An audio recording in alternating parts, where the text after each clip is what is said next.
നമസ്കാരം. പുതിയൊരു വീഡിയോയിലേക്ക് എല്ലാവർക്കും സ്വാഗതം. ഇന്ന് കേരള PSCയുടെ ഏറ്റവും പുതിയൊരു നോട്ടിഫിക്കേഷൻ്റെ വിവരങ്ങളാണ് ഈ വീഡിയോയിൽ പറയാനായിട്ട് പോകുന്നത്.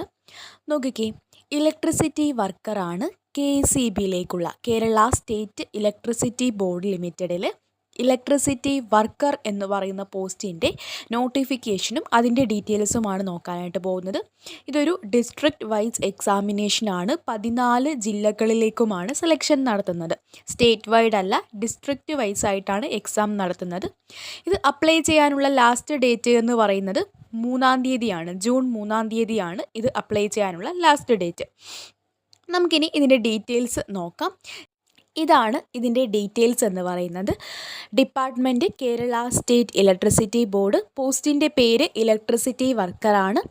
സ്കെയിൽ ഓഫ് പേ നോക്കിക്കുക. ഇതിൻ്റെ സാലറി സ്കെയിൽ വരുന്നത് 24,400 രൂപ മുതൽ 43,600 രൂപ വരെയാണ്. നല്ലൊരു സാലറി സ്കെയിലാണ് ഈ ഒരു പരീക്ഷയ്ക്ക് നിങ്ങൾക്ക് ജോലി കിട്ടുകയാണെങ്കിൽ ലഭിക്കാനായിട്ട് പോകുന്നത്. വേക്കൻസി എന്ന് പറയുന്നത് ഡിസ്ട്രിക്റ്റ് വൈസ് ആയിട്ട് ഇത്രത്തോളം വേക്കൻസികളാണ് ഈ ഒരു പരീക്ഷയ്ക്ക് വേണ്ടിയിട്ടുള്ളത്. നോക്കിക്കുക, ജില്ലാ അടിസ്ഥാനത്തിലാണ്. തിരുവനന്തപുരം ജില്ലയിൽ മാത്രം 101 വേക്കൻസിയാണ്. കൊല്ലം ജില്ലയിൽ 49 വേക്കൻസി, പത്തനംതിട്ട 24, ആലപ്പുഴ 70, കോട്ടയം 64, ഇടുക്കി 96, എറണാകുളത്ത് 139 വേക്കൻസി ഉണ്ട്. തൃശ്ശൂർ 62, പാലക്കാട് 68, മലപ്പുറം 64, കോഴിക്കോട് 117 വേക്കൻസി ഉണ്ട്. വയനാട് 26, കണ്ണൂർ 73, കാസർഗോഡ് 32. നോക്കിക്കേ, 100-ൽ പുറത്ത് വേക്കൻസി ഉള്ള ജില്ലകളെന്ന് പറയുമ്പോൾ തിരുവനന്തപുരം ഉണ്ട്, 101 വേക്കൻസി ഉണ്ട്. എറണാകുളം 139, അതുപോലെ കോഴിക്കോട് ജില്ല 117. ഇങ്ങനെയാണ് വേക്കൻസി വരുന്നത്. അപ്പോൾ ഏറ്റവും കൂടുതൽ വേക്കൻസി ഉള്ള നിങ്ങൾക്ക് ഏറ്റവും ഒരു സുവർണ അവസരമാണ്. ഒരു ജില്ലയിൽ തന്നെ 100-ലധികം വേക്കൻസികൾ ഉള്ള ഒരു പരീക്ഷയാണ് നടക്കാനായിട്ട് പോകുന്നത്. ഈ ഒരു അവസരം നിങ്ങൾ മിസ്സാക്കാതെ അപ്ലൈ ചെയ്യുക. നമുക്കിനി ഇതിൻ്റെ ബാക്കി ഡീറ്റെയിൽസ് നോക്കാവുന്നതാണ്. ഇനി വരുന്ന നോക്കിക്കേ, ഇതിൻ്റെ അപ്പോയിൻമെൻറ്റ് ഡയറക്റ്റ് റിക്രൂട്ട്മെൻ്റ് ആണ്. ഏജ് ലിമിറ്റ് വരുന്നത് 18 വയസ്സിനും 40 വയസ്സിനും ഇടയ്ക്കാണ് ഏജ് ലിമിറ്റ് വരുന്നത്. ഇനി ക്വാളിഫിക്കേഷൻ എന്ന് പറയുമ്പം SSLC പാസ്സായിരിക്കണം, 10-ാം ക്ലാസ് യോഗ്യത വേണം. അതിനോടൊപ്പം തന്നെ government approved two year national or state trade certificate in electrician or wireman. അതായത് ITI കോഴ്സ് പഠിച്ചവരാണ്. 2 വർഷത്തെ കോഴ്സാണ് national or state trade certificate.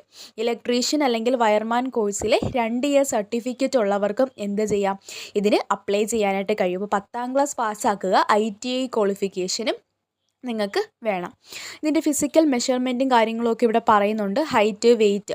ഫീമെയിൽസിനും apply ചെയ്യാൻ കഴിയുന്ന ഒരു പോസ്റ്റാണെന്ന് നിങ്ങൾ അറിയുക. ഫീമെയിൽസിനും ഇത് അപ്ലൈ ചെയ്യാൻ പറ്റും. ഹൈറ്റ് എന്ന് പറയുന്നത് മെയിൽ കാൻഡിഡേറ്റ്സിൻ്റേതും ഫീമെയിലിൻ്റേതും ഒക്കെ ഇവിടെ കാണിക്കുന്നുണ്ട്. അതൊക്കെ നമ്മുടെ ബാക്കി നമ്മുടെ ഫോഴ്സ് എക്സാമുകൾ പോലെ തന്നെയാണ് വരുന്നത്. ക്ലിയർ ആണല്ലോ? അപ്പോൾ ഇത്രയാണ് ഈ ഒരു അവസരം. നിങ്ങൾ എന്ത് ചെയ്യുക, മാക്സിമം നിങ്ങൾ യൂട്ടിലൈസ് ചെയ്തുകൊള്ളുക. നിങ്ങൾക്ക് ഒരുപാട് വേക്കൻസീസ് ഉള്ളതിൻ്റെ വേക്കൻസി കാണുമ്പോൾ തന്നെ നിങ്ങൾക്ക് എന്ത് ചെയ്യാം, ഇത് പഠിക്കാനായിട്ട് ഉള്ളൊരു ഊർജ്ജം കിട്ടും. അതുപോലെ സ്കെയിൽ ഓഫ് പേയും, ഇപ്പോൾ അതിൻ്റെ സ്കെയിൽ ഓഫ് പേയൊക്കെ നല്ലൊരു സ്കെയിൽ ഓഫ് പേ ആണ് നിങ്ങൾക്ക് ഈ ഒരു പരീക്ഷയ്ക്ക് ഓഫർ ചെയ്യുന്നത്. അപ്പോൾ ഈ ഒരു ക്വാളിഫിക്കേഷൻ ഉള്ളവർ അവസരം പാഴാക്കാതെ എന്ത് ചെയ്തുകൊള്ളുക, പഠനം സ്റ്റാർട്ട് ചെയ്തുകൊള്ളുക. അപ്പോൾ ഈ ഒരു ഒറ്റ എക്സാമിന് തന്നെ നിങ്ങൾക്ക് ജില്ലാ അടിസ്ഥാനത്തിൽ നോക്കുമ്പോൾ 1000-ൽ പുറത്ത് വേക്കൻസീസ്, എല്ലാ ജില്ലകളിലും കൂടെ നോക്കുമ്പോൾ 1000-ൽ പുറത്ത് വേക്കൻസീസ് ഉള്ള ഒരു പരീക്ഷയാണ്. അപ്പോൾ ഈ ക്വാളിഫിക്കേഷൻ ഉള്ളവർ നിങ്ങൾക്കൊരു PSC എക്സാമിലൂടെ ഒരു ജോലി നേടണം, ഗവൺമെൻറ് ജോലി നേടണം എന്നുള്ളവർ ഇപ്പോൾ തന്നെ നിങ്ങളുടെ പ്രൊഫൈലിൽ കയറുക, അപ്ലൈ ചെയ്തുകൊള്ളുക, പഠനം തുടങ്ങിക്കൊള്ളുക. അപ്പോൾ ഇതിൻ്റെ ബാക്കി ഡീറ്റെയിൽസ്, സിലബസ്, ബാക്കി കാര്യങ്ങളൊക്കെ അറിയണം എന്നുണ്ടെങ്കിൽ വീഡിയോയുടെ താഴെ കമൻറ്റ് ചെയ്യുക. ടെലിഗ്രാം ചാനലിൻ്റെ ലിങ്ക് ഫസ്റ്റ് കമൻറ്റായിട്ട് കൊടുത്തേക്കാം. ബാക്കി ഡീറ്റെയിൽസൊക്കെ അതിനകത്ത് കൊടുത്തേക്കാം. ചാനൽ സബ്സ്ക്രൈബ് ചെയ്യുകയാണെങ്കിൽ ഇതുപോലെ യൂസ്ഫുൾ ആയിട്ടുള്ള വീഡിയോസ് നിങ്ങൾക്ക് ലഭിക്കുന്നതായിരിക്കും. താങ്ക്